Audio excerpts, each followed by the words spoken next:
Saudações, mais uma aula aqui no canal Química Orgânica Avante. Hoje, dando continuidade ao estudo das reações de eliminação, nós vamos ver aqui a questão da retroseletividade em reações de eliminação. Bom, numa reação de eliminação, nesses exemplos aqui que eu estou mostrando, por exemplo, um haleto de alquila linear, ou então aqui no caso do brometo de isopropila, ou no caso aqui do brometo de ciclohexila, quando ele reage com uma base para fazer uma reação de eliminação, só é possível um produto de eliminação, porque o hidrogênio que vai ser abstraído é esse aqui, do hidrogênio beta, e a molécula ela é simétrica, a molécula não tem possibilidade de fornecer outro produto de eliminação a não ser esses aqui. Porém, na realidade, né, é muito comum que as reações de eliminação ocorram com substratos secundários ou terciários e que existe a possibilidade de mais de um produto de eliminação, como nesse caso aqui, ó. Porque o que determina se vai haver mais de um produto de eliminação? A quantidade de hidrogênios beta. Nesse caso aqui, ó, tem esse hidrogênio é beta e esse hidrogênio também é beta. Esse hidrogênio é beta e esses hidrogênios são beta também, né? Nesse caso daqui, ele tem esse hidrogêniozinho aqui isolado, que é um hidrogênio beta, e tem esses dois ou esses aqui. Enfim, existem várias possibilidades nesses casos aqui, existem possibilidade de mais de um produto de eliminação. Então, nesse caso, ó, pode dar esse daqui, que é um alceno interno ou alceno terminal ou alceno interno. No caso, esse daqui, ó, pode dar um alceno tetra substituído ou um alceno disubstituído. Poderia dar aqui também. Enfim, no caso, essas reações que têm a possibilidade de mais de um produto de eliminação, você observa o seguinte, que a experiência mostra que, na maioria das vezes, né, os alcenos mais substituídos são os alcenos preferenciais, são os alcenos que se formam em maior quantidade. Nesse caso aqui, ó, por exemplo, aqui tá, no outro slide está destacado, ó, esse alceno aqui, ele é um alceno trans, né? E esse é um alceno terminal, ou seja, existem três hidrogênios ligados na dupla, tanto aqui quanto aqui. Nesse caso aqui, tem um hidrogênio ligado à dupla. Agora, se você observar as estruturas que estão nessa coluna, elas possuem mais átomos de carbono ligados ao carbono, aos carbonos da ligação dupla. É o que está destacado nesse slide aqui, ó. São os alcenos mais substituídos, nesse caso, e esses aqui são os alcenos menos substituídos. E a observação dessas reações deu origem à chamada regra de Zaitsev. Zaitsev foi um químico russo que estudou essas reações, que observou esse fenômeno e postulou essa regra aqui, que diz o seguinte: em uma reação de eliminação em que mais de um alceno puder ser formado, sempre será formado em maior quantidade o alceno mais substituído. Voltando para cá, ó, os alcenos mais substituídos são esses porque eles apresentam mais átomos de carbonos ligados aos carbonos da ligação dupla do que esses aqui. Então, pela regra de Zaitsev, nessas reações, esses alcenos aqui serão produzidos em quantidade maior do que esses alcenos aqui, como está aqui dizendo. Produtos majoritários, produtos minoritários. Produtos majoritários, a regra de Zaitsev determina que esses aqui são os produtos majoritários porque são os alcenos mais substituídos. Já os alcenos menos substituídos serão os produtos minoritários.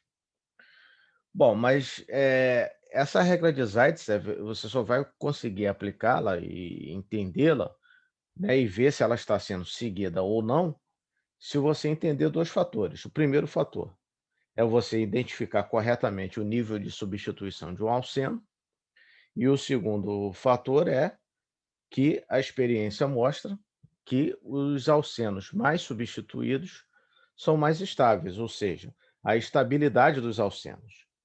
Então, o nível de substituição do alceno é determinado em comparação com o eteno, que é o alceno mais simples da família. O eteno, ele é o alceno não substituído, porque ele possui 4 hidrogênios ligados aos carbonos da ligação dupla. Quanto mais átomos de hidrogênios do eteno, né, em relação ao eteno, estiverem substituídos por carbono, mais substituído é o alceno. E a segunda sentença que é válida é essa daqui. Quanto mais substituído o alceno, mais estável é o alceno. Entendido isso, pode-se aplicar a regra de Zaitsev e saber quando ela está sendo seguida ou não. Bom, então o nível de substituição e a estabilidade dos alcenos, né, em relação à substituição, nós podemos ver aqui nessa figura. Por exemplo, o eteno é um alceno não substituído, porque ele só está ligado a hidrogênio. É o menos estável de todos os alcenos. Se eu substituir um hidrogênio do eteno por uma metila, por exemplo, eu tenho propeno. Nesse caso aqui é um alceno monossubstituído. Esses três aqui são exemplos de alcenos dissubstituídos. Pode ter aqui a isomeria cis-trans ou então ser substituídos no mesmo carbono e ter o alceno terminal aqui, né? Esse aqui é um exemplo de alceno trissubstituído. Ele só tem um hidrogênio ligado à dupla, ou melhor, 3 hidrogênios do eteno foram substituídos por átomos de carbono. E o tipo de alceno mais estável de todos, que é o alceno tetrasubstituído, em que todos os hidrogênios do eteno foram substituídos por átomos de carbono. E a estabilidade caminha nesse sentido. Quanto mais substituído o alceno, mais estável é o alceno. Bom, essa questão da estabilidade dos alcenos mais substituídos frente aos alcenos menos substituídos, isso é um fato, né? O que pode mudar é a explicação que você utiliza para explicar esse fato. Porque o fato é que eles são mais estáveis, os alcenos mais substituídos são mais estáveis que os menos substituídos. E por que que não se tem dúvida disso? Por causa de resultados experimentais, né? É possível você fazer uma reação dentro de um calorímetro, medir a quantidade de energia envolvida na reação e aí determinar a entalpia de reação, e isso, como é um valor medido experimentalmente, não tem dúvida, né? Não cabe dúvida isso. Então, quando você faz uma reação, por exemplo, de hidrogenação com um alceno menos substituídos, no caso aqui o buteno, com um alceno mais substituído, que é o trans 2-buteno, mas é que eu vou falar só 2-buteno, porque isomeria cis-trans aqui eu não vou entrar nesse detalhe. A hidrogenação desses dois alcenos vão dar o mesmo produto, que é o N-butano. Acontece que na hidrogenação do buteno tem uma variação de entalpia de menos 127 kJ/mol. E na hidrogenação do 2-buteno tem uma variação de entalpia de menos 115 kJ/mol. Colocando isso na forma de um gráfico, nós vemos aqui o seguinte, ó. Repare que esse tipo de comparação só é possível quando os alcenos dão o mesmo produto, no caso aqui o buteno, porque aí é possível comparar. Como o menos substituído, ele liberou mais energia, teve que liberar mais energia para poder chegar aqui no 1-buteno, isso significa que anteriormente ele tinha uma maior energia potencial. O alceno menos substituídos precisou liberar menos energia para se converter no 1-buteno. Isso quer dizer que anteriormente ele tinha uma menor energia potencial. E isso pode ser calculado se você fizer uma subtração do ΔH da reação com o buteno menos a reação, o ΔH da reação de hidrogenação do 2-buteno. Menos 115 menos 127 vai dar uma diferença de 12 kJ/mol. Isso quer dizer que o alceno o alceno mais substituído, no caso 2-buteno, ele é 12 kJ/mol mais estável do que o buteno, ou seja, ele tem uma energia potencial menor do que o 2-buteno. Então, por isso, se ele tem uma energia potencial menor, ele é mais estável. Então, isso é um fato, né? Isso aqui é medido experimentalmente, então não se tem dúvida disso. Isso aqui é uma observação experimental. Agora, por que que o alceno mais substituído é mais estável? Existem várias, ao longo do tempo foram propostas várias explicações, né? Hoje você tem uma explicação por orbital molecular, que eu não entro aqui nesse canal, porque é voltado mais para curso técnico e para graduação, e não são todos os cursos de graduação que entram muito aprofundadamente na teoria de orbitais moleculares, mas pode-se explicar essa questão por energia de orbitais moleculares e que o HOMO da ligação sigma entre o carbono e o hidrogênio, ele estabiliza o LUMO da ligação dupla. É uma explicação.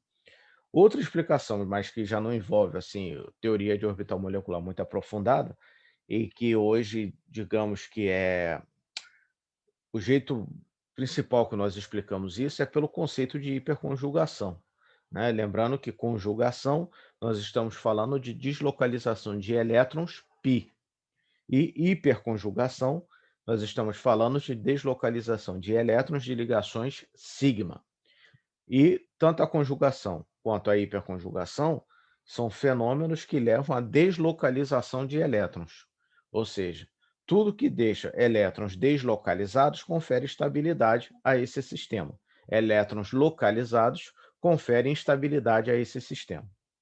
Então, hoje pode-se explicar essa questão do alceno mais substituído ser mais estável que o menos substituído por esse fenômeno da hiperconjugação.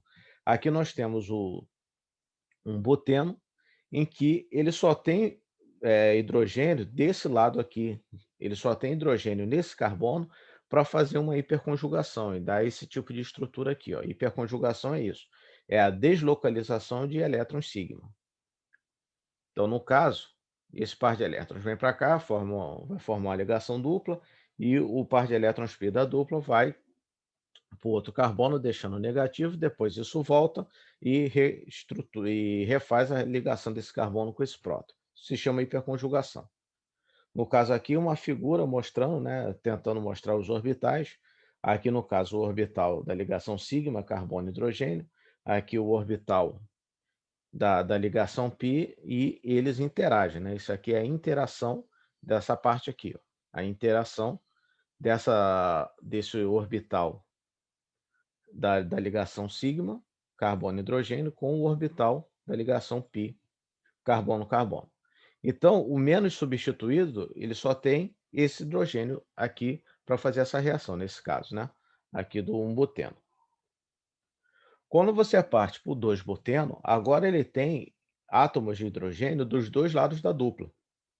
Então, eu coloquei as setas aqui em cores diferentes. Por exemplo, a seta de cabeça preta está nesse sentido, né? Esse par de elétrons da ligação sigma vem para cá, faz uma ligação dupla, e o par de elétrons da ligação π vai para o carbono. Está aqui a seta de cabeça preta para combinar aqui, né? Vai dar essa estrutura de hiperconjugação.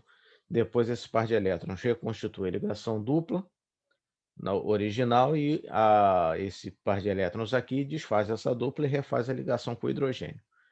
Só que ele tem hidrogênio também do outro lado, que é representado pela seta de cabeça branca. Então, faz esse movimento de elétrons, vai dar a essa estrutura aqui.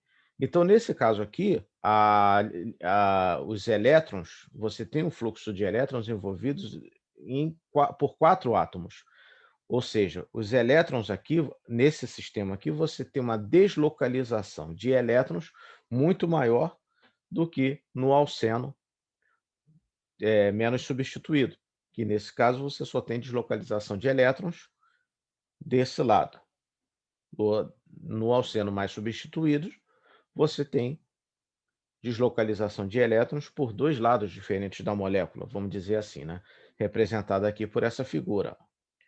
Ele é o orbital da ligação π, pode interagir com a nuvem eletrônica do orbital da ligação carbono-hidrogênio desse lado e desse lado aqui, gerando uma deslocalização muito maior desses elétrons. Se está gerando uma deslocalização muito maior desses elétrons, isso quer dizer que esse sistema é mais estável. Como eu falei, essa é uma explicação. Você pode explicar com teoria de orbitais moleculares ou explicar. Existem outras também que são possíveis, mas o que se tem hoje mais usado de forma mais comum é você explicar isso por esse fenômeno da hiperconjugação. Mas o fato é que o que você, digamos assim, tem que saber é o fato. Os alcenos mais substituídos são mais estáveis que os menos substituídos, né? Porque principalmente assim em nível técnico, né? O fato é mais importante você ter a consciência do fato, que o fato não muda, o que muda é a explicação para aquele fato ao longo do tempo, vão surgindo novas teorias, novas evidências experimentais que vão poder dar uma explicação mais precisa, mas o que é importante é o fato, e o fato é esse: os alcenos mais substituídos são mais estáveis que os menos substituídos, e disso não se tem dúvida, porque é possível se fazer medida experimental desses valores.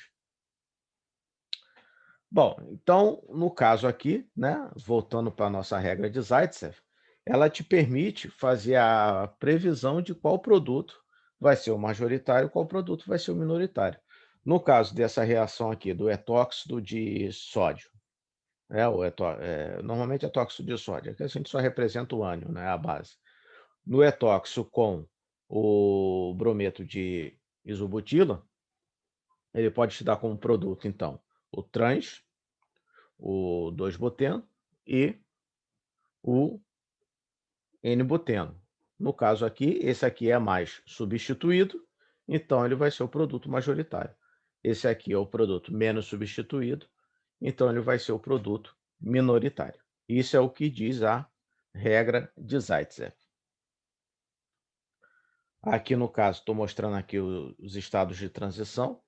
No caso, o estado de transição para fornecer o produto majoritário, está atacando nesse átomo de hidrogênio, vai formar a dupla, lembrando que isso é uma reação E2, então ela tem um mecanismo concertado, as reações se formam e se rompem ao mesmo tempo, concomitantemente, e aqui no caso, o estado de transição para dar o produto minoritário, atacando nesse hidrogênio, mecanismo concertado dando um produto minoritário. Quando nós olhamos essas reações por meio de um gráfico de variação de energia livre, isso daqui quer dizer o seguinte, ó. Lembrando, os reagentes são os mesmos, né? Não mudam. Olhando aqui a reação.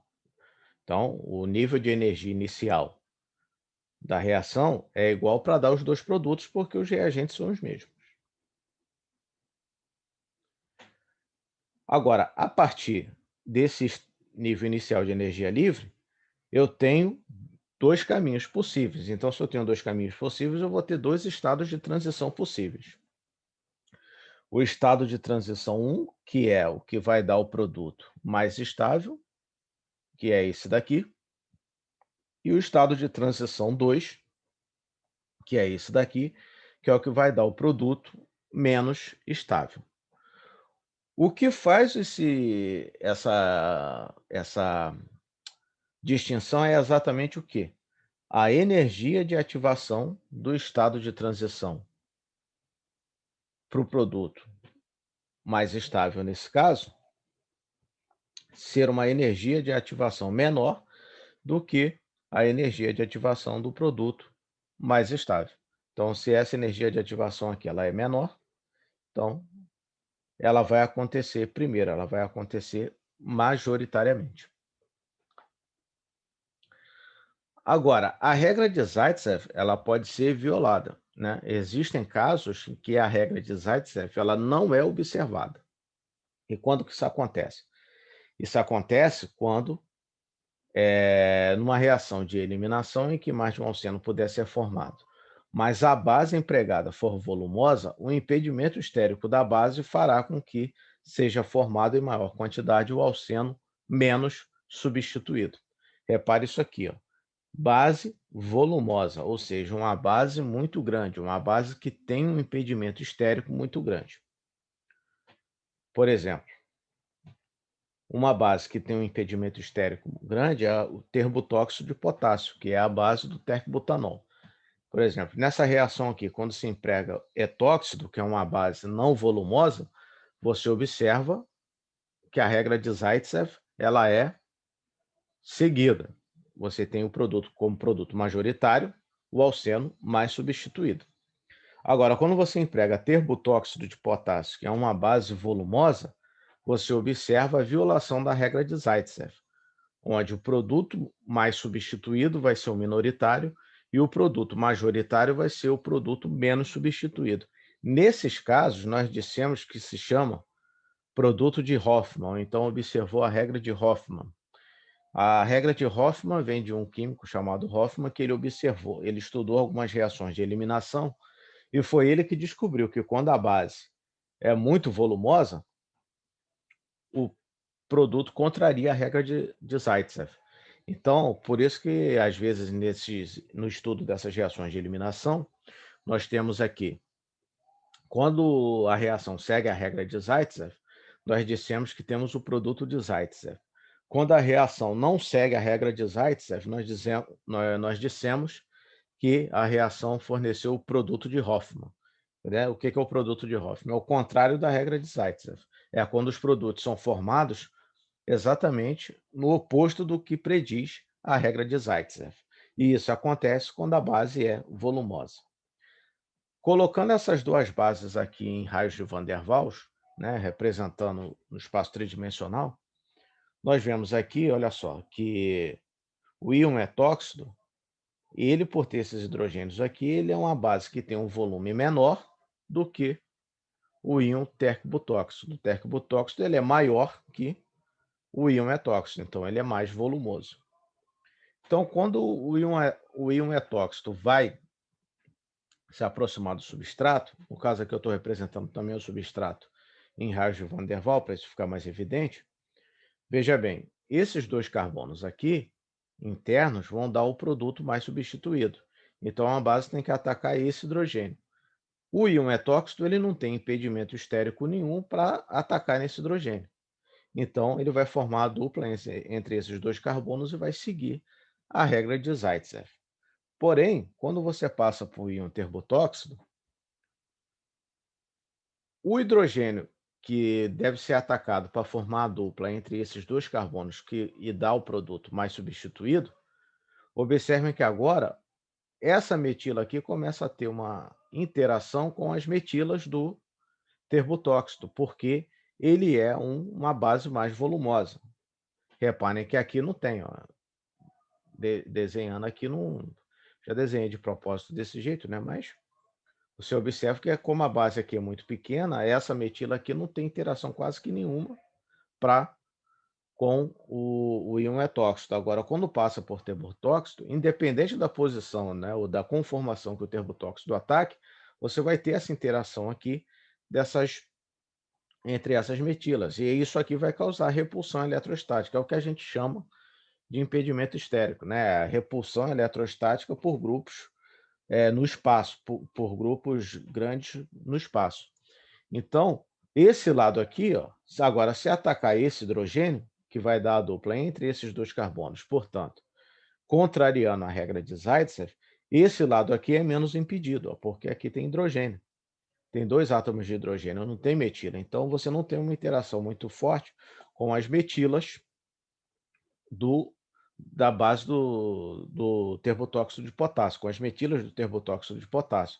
Então, o lado menos impedido do substrato é o que permite o ataque de uma base volumosa como o terbotóxido de potássio.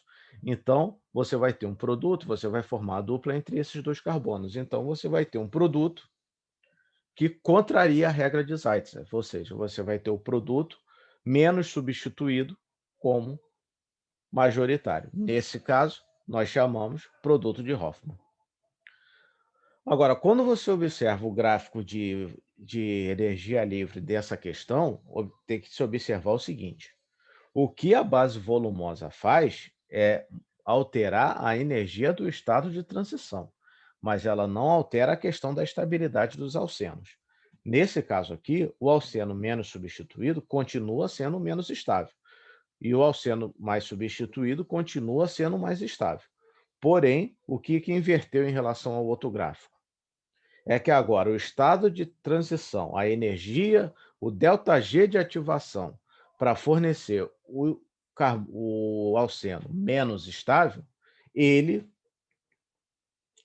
ele é menor do que a energia de ativação do estado de transição para dar o alceno mais estável.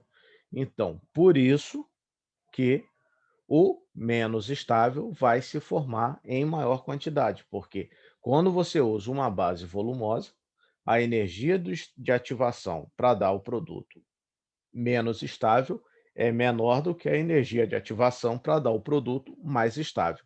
E o que faz se aumentar essa energia de ativação? O volume do termotóxido de potássio, que para ele atingir o hidrogênio que está no carbono mais substituído, tem muito impedimento estérico, tem essa interação aqui, ó, dessa metila com as metilas do termotóxido. Então, para vencer essa interação, você precisa de uma energia de ativação maior. Essa energia de ativação maior faz com que essa reação ocorra em menor quantidade do que a outra reação, que é quando o termotóxido ataca o hidrogênio menos impedido. Aqui não tem nenhuma interação para atrapalhar aqui o termotóxido atacar. Então, essa energia de ativação é menor, ele precisa de menos energia para atingir esse estado de transição. Então, isso faz com que a reação ocorra de modo Isso faz com que a reação ocorra em maior quantidade. Porém, lembrando, a questão do volume da base, ela altera a energia do estado de transição. Então, ela determina o caminho que a reação vai seguir, mas ela não interfere na questão da estabilidade dos alcenos. O alceno menos substituído continua sendo o alceno menos estável. O que a base volumosa faz é fornecer uma condição em que o alceno menos estável seja formado majoritariamente, evidentemente quando isso for de interesse. Então, a base volumosa, ela serve para fornecer produtos contrários à regra de Zaitsev. Então, se você está planejando uma síntese por uma reação de eliminação, em que o teu substrato pode dar mais de um alceno, mas o alceno que você quer é exatamente aquele alceno que, pela regra de Zaitsev, vai ser formado em menor quantidade, aí o que você faz? Você usa o termotóxido de potássio, que aí ele vai contrariar a regra de Zaitsev. Você vai ter o produto que você quer, que é o menos estável, formado em maior quantidade. E como é que o termotóxido de potássio é sintetizado, né? Ele é sintetizado mais ou menos por um método semelhante ao que nós usamos para sintetizar metóxido de sódio e etóxido de sódio, né? No caso, o etóxido de sódio ele é sintetizado cortando pedaços de sódio metálico e jogando direto no etanol. E aí você tem essa reação aqui: duas moléculas de etanol com dois átomos de sódio vão te dar duas moléculas de etóxido de sódio e uma molécula de hidrogênio que ele se desprende, né? Essas reações normalmente precisam ser feitas na capela, porque libera hidrogênio, e hidrogênio é um gás inflamável. Já o termotóxido de potássio é o mesmo método, você só vai trocar o sódio por potássio metálico, vai jogar pedacinhos de potássio metálico dentro de um frasco contendo tercobutanol, e aí você vai ter essa reação: duas moléculas de tercobutanol com dois átomos de potássio vão te dar duas moléculas de termotóxido de potássio e eh, uma molécula de hidrogênio que se desprende, né? E normalmente essas reações são feitas assim: você prepara o íon etóxido na hora, né? Como o etanol, nesse caso, ele é solvente e reagente, a quantidade de sódio que você coloca é a quantidade necessária para ter a quantidade de etóxido que você deseja. Então, na verdade, o produto dessa reação aqui é uma solução de etóxido de sódio em etanol. Nesse caso aqui, é uma solução de termotóxido de potássio em tercbutanol. Então você já aí o que que você faz? Você aspira essa solução que você acabou de preparar e adiciona por cima do substrato que você quer, ou então adiciona o substrato dentro dessa solução aqui uma vez preparada, né. No caso dessa reação aqui, fazendo em laboratório, tem que ser feita na capela, tem que se ter muito cuidado na hora de cortar o sódio e o potássio, porque eles são metais alcalinos terrosos extremamente reativos, principalmente por questão de umidade, podendo inclusive causar, incêndios, né, e queimaduras, algumas coisas do gênero. Então tem que se trabalhar em capela, cortar o sódio ou o potássio com muito cuidado e, você sabe quando a reação termina, quando para de desprender hidrogênio. Na hora que para de borbulhar hidrogênio, aí você sabe que a reação terminou, e aí então você pode adicionar o seu substrato, né. E outro detalhe experimental importante é que quando você vai cortar, você nunca joga a quantidade total de sódio que você precisa direto, né, você calcula a quantidade de sódio que você precisa, aí divide essa quantidade de sódio em 3, 4 partes e vai adicionando, paulatinamente para evitar acidente também, né. Então é assim que essas bases fortes são preparadas. Bom, era isso, obrigado, bom estudo.